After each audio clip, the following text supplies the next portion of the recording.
How do you use Mala Mantra beads? What have they got to do with poop? And why are they great for beginner meditators?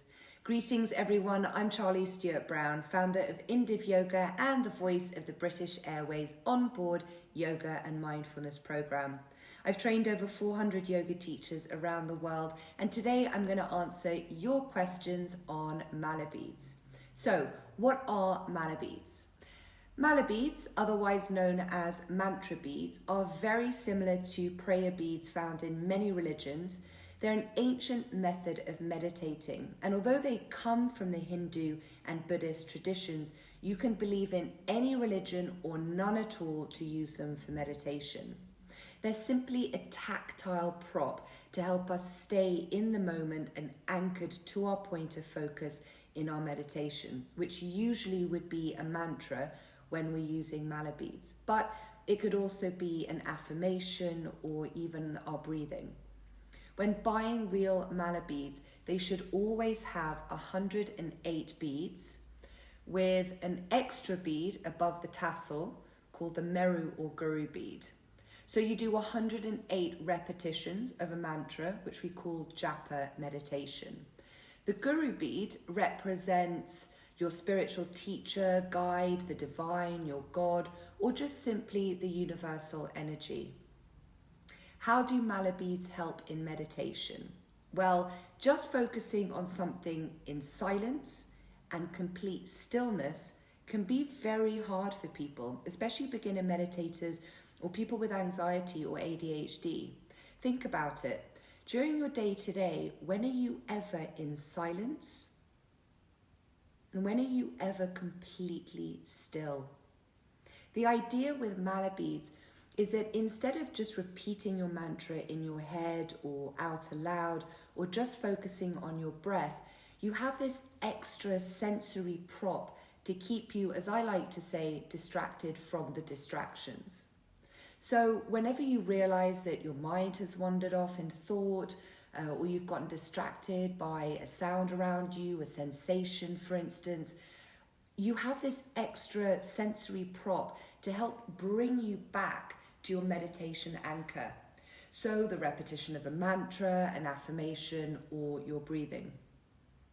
Do you have to use Sanskrit mantras with your Mala beads?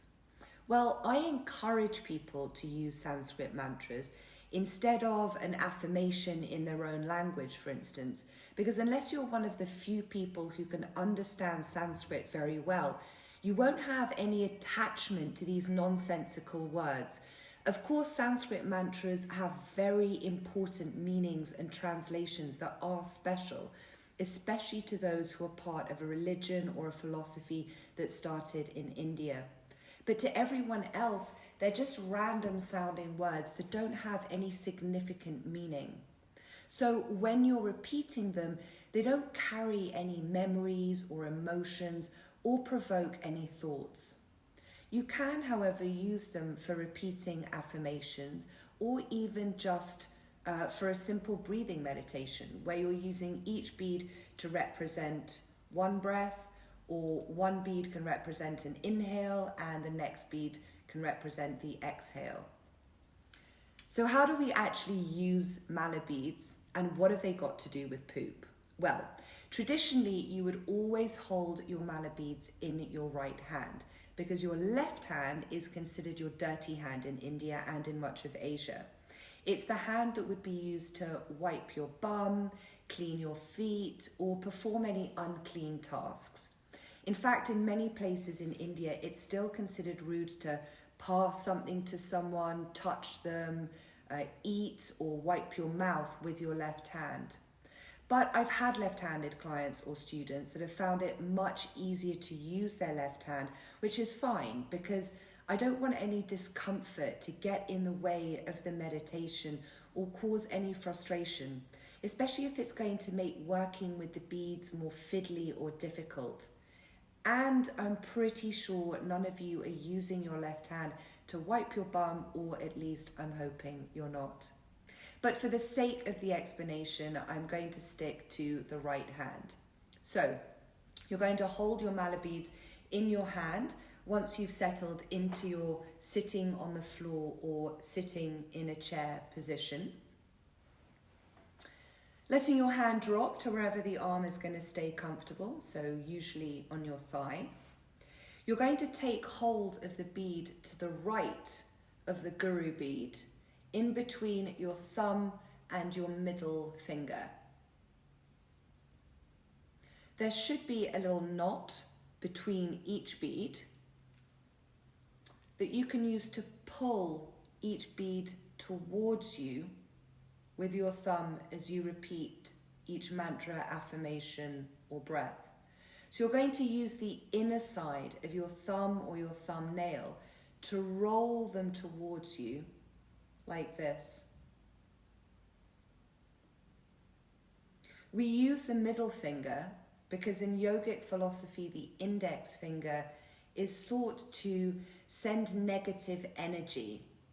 But to be honest, when I first started using mala beads 20 or so years ago, I found it very fiddly and difficult to use the middle finger. And for a while, I just used my thumb and my index finger until the motion of rolling the beads became easier, and then I switched to my middle finger. So don't let the supposed negative energy of the index finger be something that's going to prevent you from being comfortable in using your mala beads for meditation.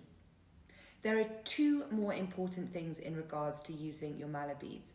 First is that when you get to the 108th bead,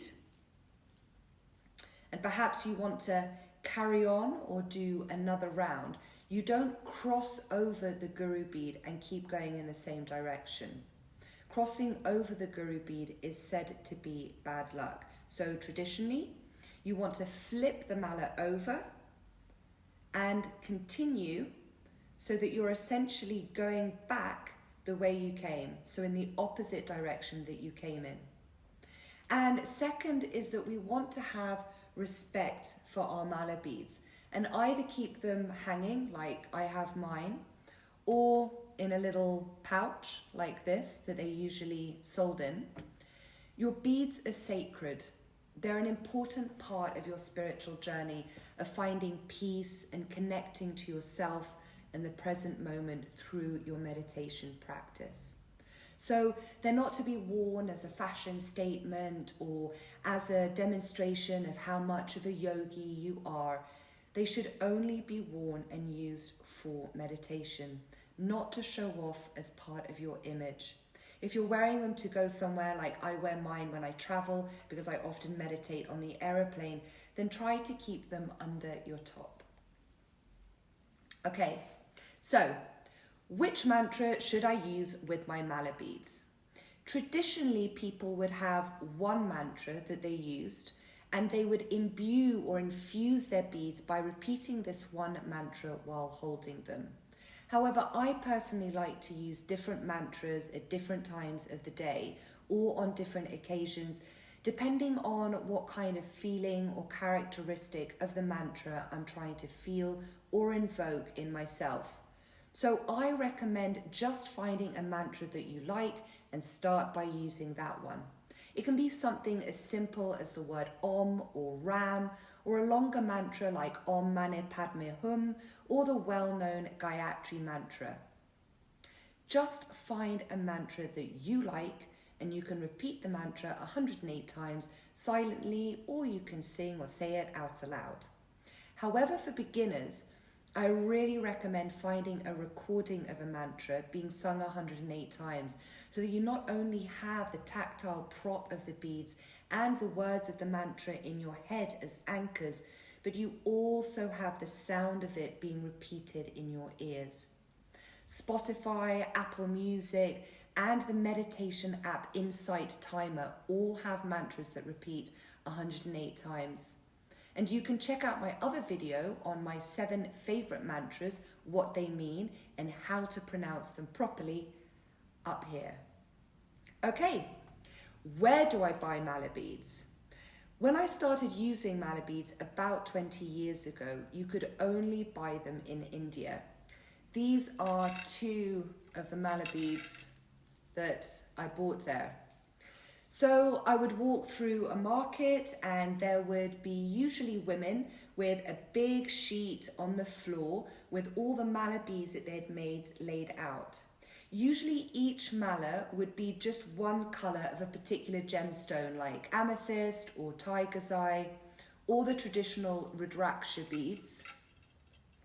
And each of these gems, stones or seeds have different significances. However, nowadays you can find mala bead companies more and more all around, or people importing them from Asia. The ones imported from India tend still to be of one colour, but more mala bead makers, especially in the West, are using different coloured gems or stones in one mala, like this one, for example. And usually the beads they choose are said to promote the same kind of characteristics like peace, strength, safety, etc.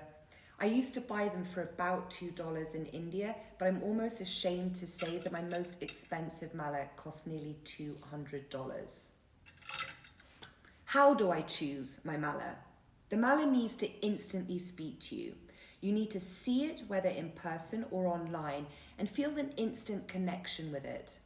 More often than not, it will be the colour of the mala that resonates with you for some reason in that moment, or the type of gemstone it's made of, or maybe you're looking for a gemstone or gemstones that invoke a particular feeling or characteristic like compassion or wisdom. And when you've narrowed down a few, you see which one stands out for you. The important thing is to make sure that they have the right number of beads and that they're not fake. There are dodgy providers. I've ordered some for my clients or students before from an Indian website and a Chinese website, and they were fake. Unfortunately, so read reviews and perhaps order just one before you make a bulk order.